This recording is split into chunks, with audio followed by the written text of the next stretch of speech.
টেক্সটেক Bangladesh 2025 international expo এটি হয়ে গেল 10 থেকে 13 সেপ্টেম্বর পূর্বাঞ্চলের চীন বাংলাদেশ মৈত্রী সম্মেলন কেন্দ্রে। এই বিষয়ে দুটো কথা আমি বলতে চাই।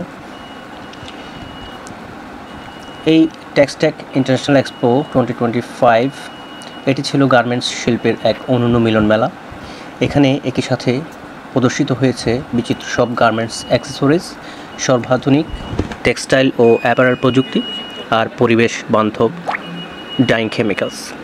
দেশি বিদেশি বহু উদ্যোক্তা ও অংশগ্রহণকারীর আগমন এই প্রদর্শনীকে করেছে আরও প্রাণবন্ত।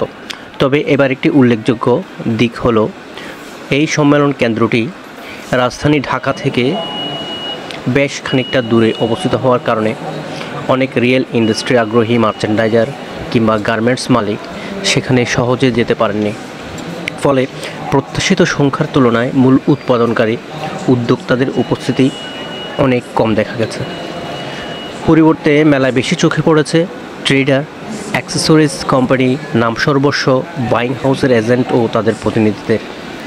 তারা নিজেদের ব্যবসা সম্প্রসারণ ও বাজার খোঁজার সুযোগ হিসেবে এই প্রদর্শনীকে কাজে লাগিয়েছে। তবে এতে মেলায় আগত এক্সিবিটরগণ খুব বেশি খুশি হতে পারেননি। যেহেতু আমি একজন এক্সিবিটর ছিলাম একটি চাইনিজ কোম্পানির পক্ষ থেকে, বিষয়টা আমি বেশ ভালোভাবেই টের পেয়েছি। ফলে এবারে টেক্সটেক একদিকে যেমন উন্নত প্রযুক্তি ও পরিবেশ বান্ধব সলিউশন প্রদর্শনের মাধ্যমে শিল্পোন্নয়নের দিক নির্দেশনা দিয়েছে, অন্যদিকে অংশগ্রহণকারীদের ধরনে স্পষ্ট হয়েছে গার্মেন্টস শিল্পের ভেতরে বাস্তব উৎপাদনশীলদের চেয়ে বাণিজ্যিক সেক্টরের লোকজনের উপস্থিতি অনেক বেশি ছিল।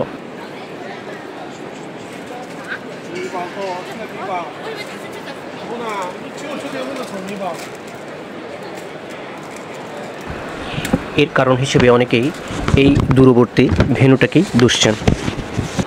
সবার একটাই কথা, এই এক্সিবিশনের ভেন্যু হিসেবে বসুন্ধরা কনভেনশন সিটির কোনো তুলনায় হয় না।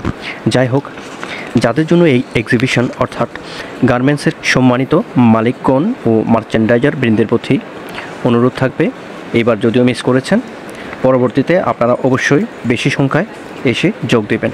এতে করে আপনাদের অনেক জটিল সোর্সিং সমস্যার যেমন বাস্তব সমাধান সম্ভব হবে, তেমনি এই মেলাটাও খুবই প্রাণবন্ত হয়ে উঠবে। আশা করছি এই ভিডিওটা আপনাদের ভালো লেগেছে। যদি ভালো লেগে থাকে তাহলে বেশি বেশি করে শেয়ার করবেন, যাতে সবাই এটি দেখতে পারে এবং এই বার্তাটি সবার কাছে পৌঁছায়। ভালো থাকবেন। অন্য কোনো ভিডিও নিয়ে আবারও দেখা হবে। আল্লাহ হাফেজ।